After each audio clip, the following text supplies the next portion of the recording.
tous. Bonjour à toutes. C'est le golf de Montgriffon qui nous reçoit aujourd'hui, spécifiquement dans son centre, son fitting center Srixon Zixio Cleveland, pour le test d'un club de chez Srixon cette fois.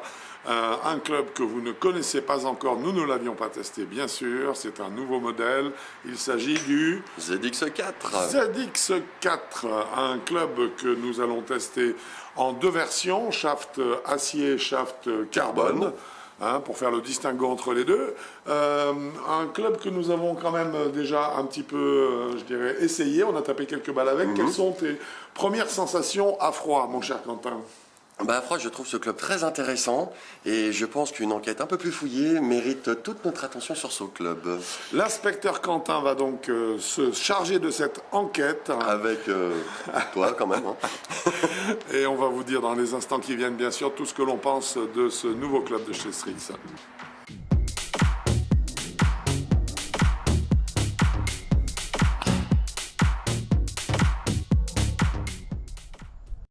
Eh bien, ça y est, il a été réalisé. Le test de ces fers ZX4 de chez Srixon.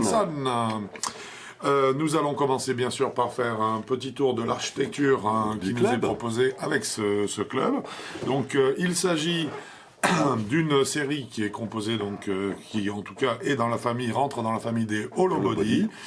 C'est un Hollow Body bien marqué, puisqu'on va le voir, c'est un club qui s'adresse plutôt aux joueurs qui sont à la recherche d'un maximum de tolérance, notamment. Donc nous avons une semelle bien sûr plus large que sur les modèles précédents de Srixon, c'est-à-dire les ZX5 et les ZX7 par exemple. Voilà. Une face de club qui est plus longue, davantage d'offset bien sûr pour favoriser encore l'élévation de la balle. Et nous avons une top line du coup bien sûr qui est également légèrement plus épaisse. L'offset à noter pour un fer 7 est de 3,4 mm. Bien ensuite nous avons donc une face forgée sur ces ZX4 qui est en acier HT 1770 combiné sur un corps en acier, donc un châssis qui lui est en acier 431. À préciser également que des motifs sont fraisés à l'arrière de la face de club pour augmenter le coefficient de restitution, c'est-à-dire que ce sont des motifs qui, je suppose, compensent d'une certaine façon... compensent les mauvais impacts, voilà, les impacts un petit peu décentrés, en garantissant un peu plus de masse, je suppose, dans ces zones-là. Voilà. A priori, c'est ce qui semblerait logique. C'est une série qui est rééquilibrée avec du tungstène, que l'on retrouve donc du fer 4 au fer 7, tout ça pour... améliorer le centre de gravité et l'adapter au fer, à chaque fer. Et l'abaisser le plus possible dans le cas de ces, du fer 4 au fer 7, donc pour favoriser l'élévation de la balle. Nous avons affaire à une semelle en V, ce qu'on appelle les semelles versatiles, et précisément là, il s'agit donc de la tour... VT Soil. Voilà, exactement. Maintenant, les rainures, en ce qui concerne les rainures, ou également appelées... les stries. Ou encore... grooves. Les grooves, très bien. Nous sommes standards au niveau donc de ces stries du fer 4 au fer 7. Par contre, ensuite, du 8 au pitching wedge, nous avons un rajout en fait de stries. Et ces stries, d'une façon générale, sont supposées être plus aiguisées et plus profondes. Voilà. C'est une série qui existe en droitier gaucher du fer 4 au pitching wedge. Par contre, le fer 4 lui-même et l'approche wedge, qui est à 49 degrés, ne sont pas disponibles pour les gauchers. Pour les gauchers. Donc c'est du fer 5 au pitching wedge en fait pour les gauchers. Voilà. Je crois qu'on a fait le tour à peu près des qualités architecturales de ce club. Maintenant, nous allons juger de la qualité des matériaux qui ont été employés pour les réaliser.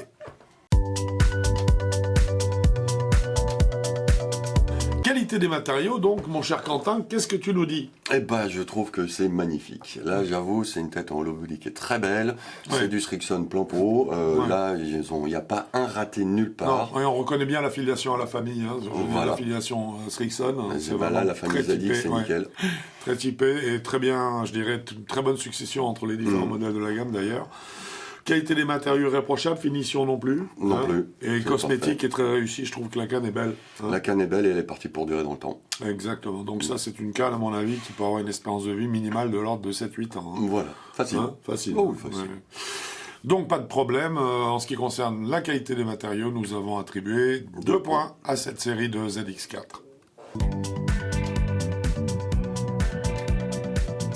Qualité statique maintenant. Eh ben, je trouve que le club repose parfaitement. Alors, emplacement de la balle par rapport au pied, c'est parfait. C'est pas trop difficile quand même, ils ont une semelle bien large. Voilà, alors il repose, c'est vrai. Mais quand même une semelle versatile. Une semelle légèrement versatile, mais qui pose nickel. Mais elle pose pas mal celle-là, c'est vrai. Non, elle pose pose très bien en fait. Voilà. Donc effectivement. Par contre, on note quand même un loft qui pour un fer 7, qui est supposé être de 34 degrés si on se respectait la norme, n'est que de 28,5 degrés. Donc c'est fer 6. Oui, c'est ça. Voire fer 5 limite. Alors ça ne se retrouve pas par contre sur la hauteur de la balle, ça on le verra bien sûr au chapitre trajectoire, voilà.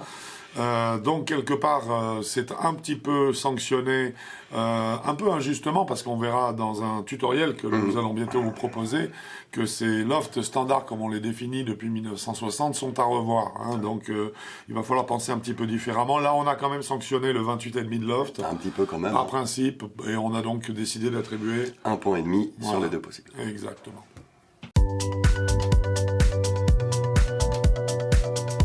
Stabilité et moment d'inertie. Alors là, c'est un vrai régal en fait.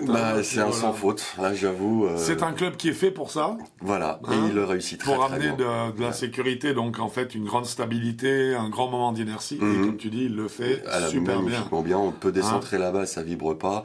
C'est la balle part, c'est très agréable. Personnellement, moi là-dessus, j'ai rien à lui reprocher. Et je dirais que le club dans son ensemble, avec les shafts qui sont recommandés par Srixon pour ce modèle-là, je dirais donne une cohérence au club qui fait qu'il se met très bien en mouvement autour du corps. Il n'y a pas d'effort. On a la sensation d'une canne qui est légère et qui est facile à mettre en mouvement autour du corps. Donc forcément, au chapitre de cette stabilité, nous lui avons attribué les 2 points. Les 2 points. Stock options maintenant, nous avons un certain nombre d'options possibles sans surcoût en grip et en shaft. Est-ce que tu peux nous donner ce chiffre, mon cher Quentin? Alors je crois qu'au bas mot, il y a 15 shafts et 20 grips. 15 shafts et 20 grips, je crois que ça va aller. Voilà, ça le fait, tranquille. Là, on a de quoi trouver vraiment chaussures à son pied, comme on le dit à chaque fois, vu le nombre de shafts et de grips. Et personnellement, moi, ça me plaît.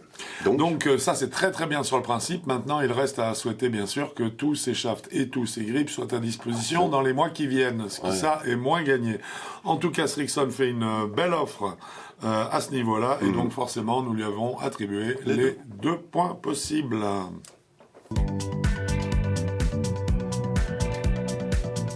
Nous allons parler de puissance maintenant, c'est un chapitre important lorsqu'on parle de ce type de club. Pourquoi? Parce que...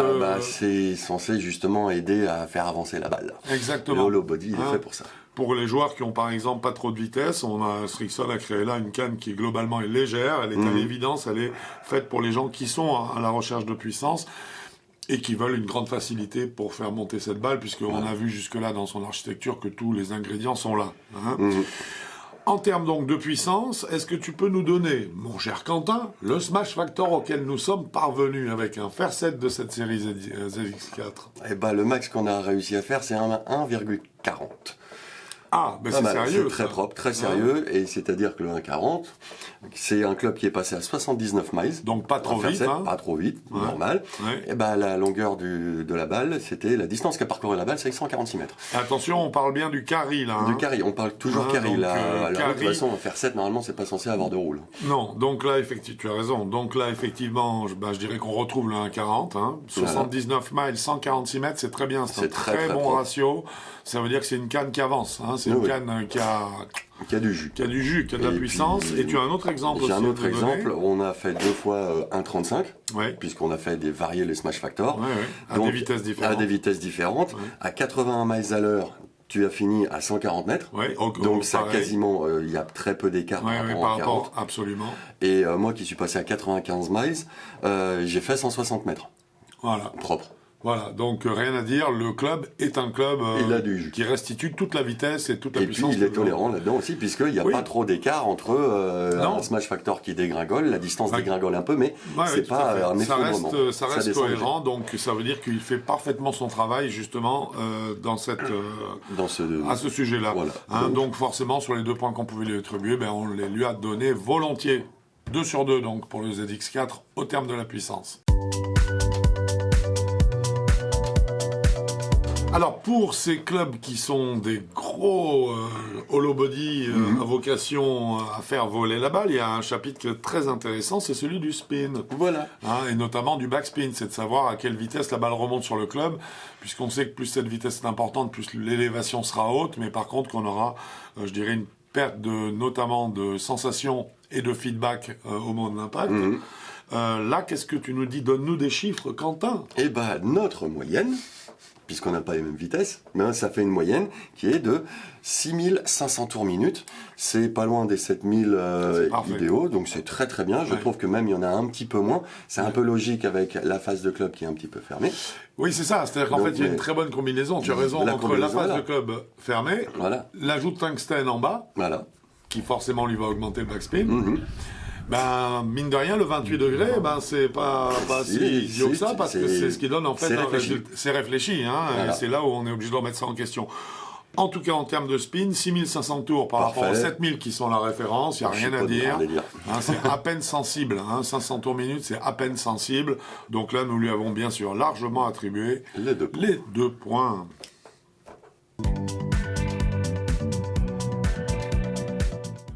Nous abordons maintenant la question des trajectoires de balles. Alors, on va commencer par un chiffre, comme d'hab, c'est l'apex. C'est un chiffre la important. hauteur maximale. Et là, c'est 30 mètres. Donc, c'est vraiment le standard. Oui, c'est 29, en moyenne, 30 29, 30 mètres, 31, pas 1 mètre près. Non, on n'est pas à 1 mètre près. On est à 5 mètres près. On est à 5 mètres près. On n'est pas à 1 mètre près. Je trouve que la trajectoire est logique. Mais elle est un tout petit peu en cloche. Voilà, disons que l'apex est logique. C'est surtout ça que j'aimerais qu'on en parle une seconde, parce que l'apex, c'est-à-dire les 30 mètres, donc, la hauteur maximale de la balle dans sa trajectoire, 30 mètres, bah, en fait, c'est parfait pour un fer 7. Donc, quelque part, ça veut dire que les 28 degrés et demi sont le loft cohérent pour arriver au point haut cohérent. Oui. En fonction de nos vitesses, bien sûr, mais enfin, comme Quentin l'a très justement dit, on a 2 vitesses aussi qui sont quand même relativement différentes, parce que toi, tu es un fort frappeur, moi, je suis juste un frappeur standard, quoi, je veux dire. Donc, là, en fait, on a une combinaison vitesse, loft, placement du centre de gravité qui est tellement bien maîtrisé que la hauteur, en fait, de balle est parfaite avec ce loft-là. Là, si on avait appliqué ce qu'on a envie de faire toujours, de dire, mettons les 34 degrés de standard dessus, on se retrouve avec une balle qui aurait certainement culminé aux alentours de 38 mètres ou 36 mètres, voire 40 pour toi, oui. Et là, carrément, ça devient ingérable. On est 10 mètres plus haut que prévu. Et puis, après, il y a la distance qui est pénalisée, parce que plus la balle grimpe vite, moins elle avance. Bien sûr. Donc, forcément, c'est pour ça qu'il y a une certaine logique. Exactement. Donc, en tout cas, au niveau de ces trajectoires de balles, en ayant, je dirais, revisité tout ça, effectivement, nous l'avons trouvé un petit peu molle, un petit peu clocheuse, si tu veux, pour arriver à son apex. L'apex est parfait, par contre. Si elle avait été plus rectiligne, elle aurait pris les 2 points. Là, du coup, pour un petit peu le pénaliser, on a mis un demi-point de moins, donc 1,5 point au total, concernant la qualité des trajectoires de balles avec ces ZX4.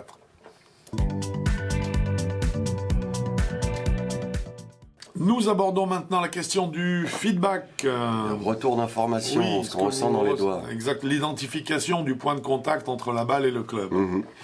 Alors, il a tous les avantages et tous les inconvénients du hollow body. Voilà. L'avantage, c'est que ça part bien, c'est agréable.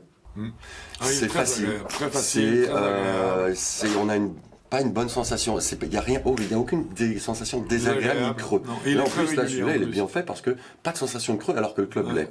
Donc ça, j'ai trouvé ça génial. Par contre, définir où était le point d'impact, alors c'était pas difficile pour moi. C'était très dur. Là, tu as un meilleur touché que moi là-dessus, mais moi, j'étais pas à moitié paumé, mais je savais que j'avais à peu près bien touché, ou très bien touché. Il y a des moments, les smash factors, il montait et descendait, il n'était pas cohérent avec mes sensations. Donc ça veut dire que le club est très consistant, qu'il est efficace, mais il a aucune sorte de pédagogie sur là où vous avez tapé la balle dans la canne. Par contre, c'est une zone de tolérance qui est assez incroyable. Donc formidable. Là, bravo, parce que là, l'architecture entre en plein et on en tire tout le bénéfice. Écoute, moi je te rejoins, j'ai trouvé le club très facile, très régulier au niveau des trajectoires de balles, vraiment. Hein. Ah oui. Mais par contre au niveau du feedback, là il faut quand même beaucoup d'imagination. Hein.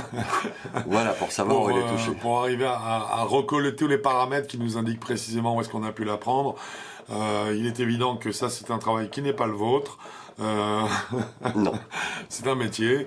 Donc nous avons décidé de lui attribuer un point simplement sur les deux possibles en ce qui concerne donc le feedback. Nous allons maintenant parler d'un chapitre qui nous intéresse beaucoup, les sensations, mon cher Quentin. Qu'est-ce que tu as à nous dire? Alors en finalité, qu'est-ce que tu as ressenti ce club? Qu'est-ce qu'il t'a dit? Eh ben, il m'a dit qu'il était facile à jouer. Facile à jouer, agréable. Ouais. Il y a bien équilibré. Très bien équilibré. Il faut vraiment bien choisir le shaft, puisque là, si on a 20, c'est le oui, kiff. là, il faut pas se tromper. Là, c'est vraiment le kiff. C'est clair. Le seul truc vraiment qui, moi, m'a gêné dans le lot, c'est le toucher. On sent que c'est costaud, mais on ne sait pas où. Donc c'est plutôt l'identification. L'identification du point d'impact et pour moi est trop flou. Voilà. C'est lié au low body. Parce que le toucher est agréable. Moi j'ai bien aimé. C'est pas méchant. C'est pas désagréable du tout. Je m'attendais. On s'attend avec des gros. On s'attend à un gros feutrage, un truc qu'on tape dans du coton et puis voilà, ça fait pouf. Alors que là, non, on sent même la dureté. C'est un bon club. Qu'il y a quelque chose. Il est consistant. Voilà. Ouais, c'est un club consistant. Ouais, absolument. Mais où c'est tapé dans le club. Disons que, en fait, ce que tu es en train de dire, et c'est ce qu'on se dit tout le temps, c'est qu'on peut pas avoir le beurre et l'argent du beurre. C'est qu'en fait, on peut avoir des clubs qui nous permettent de faire qu'on décentre la balle et qu'elle vole bien et qu'elle fasse à peu près la distance, etc. Mais on peut pas leur demander en plus d'être ultra précis, alors qu'en fait, s'ils fonctionnent comme ça, c'est parce que justement, ils vont complètement feutrer la zone d'impact pour en faire une zone globale qui fera que si on frappe la balle dedans, ça marche, entre guillemets. C'est un peu ça l'histoire. Donc évidemment là, le club subit son architecture, son choix en fait, son choix de concept qui a été retenu par les ingénieurs de chez Srixon. En termes de sensations en tout cas, ça veut dire que ça fait qu'on n'a pas pu lui attribuer autre chose que les 3 points possibles. 3 points sur les 4 possibles. Voilà, ce qui va donc conclure cette notation. Une notation donc, puisqu'on sait faire des additions encore chez Google. J'espère, heureusement on a des calculettes. Une notation qui, tu vas nous donner, si on additionne toutes ces petites notes. Ça nous fait un 17 sur 20. Voilà, est-ce que super propre.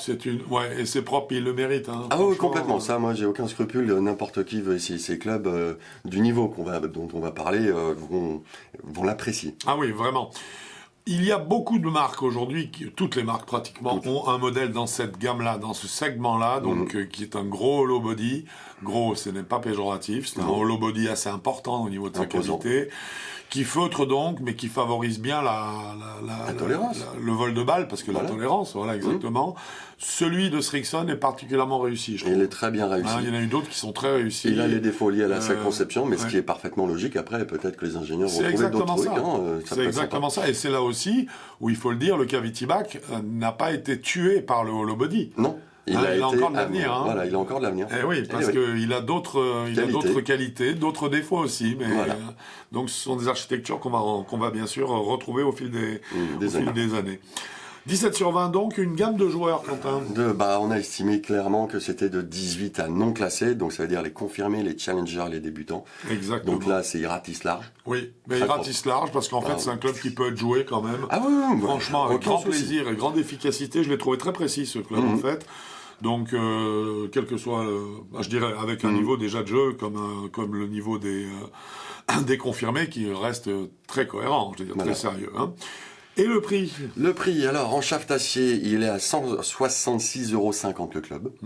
Et en carbone, à 191,50 € le club aussi.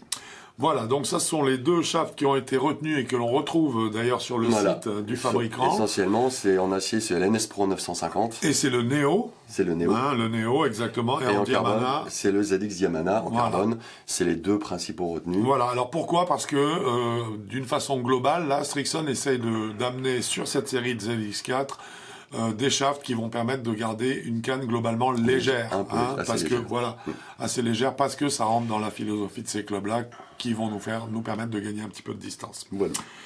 Mon cher Quentin, bah écoute, j'espère cette vidéo est terminée. Hein, alors j'espère qu'elle vous a plu, bien sûr. Dans ce cas-là, voilà, les petits pouces bleus.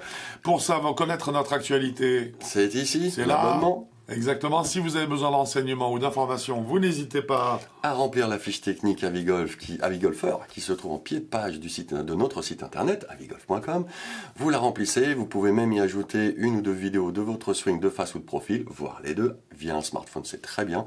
Vous nous envoyez tout ça, et puis après... Là, on se trompe plus. On se trompe plus, on vous conseille le mieux. Exactement. Mais écoute, mon cher Quentin, ce test est terminé. Oui. On se voit bientôt sur un parcours de golf. Ah bah, vu que c'est le printemps, oui. On y va. Tu vois, ça y est, ça y est, youpi. Yes. Sur avigolf.com. Oui, c'est possible aussi, ça. Bon golf à vous. Au revoir.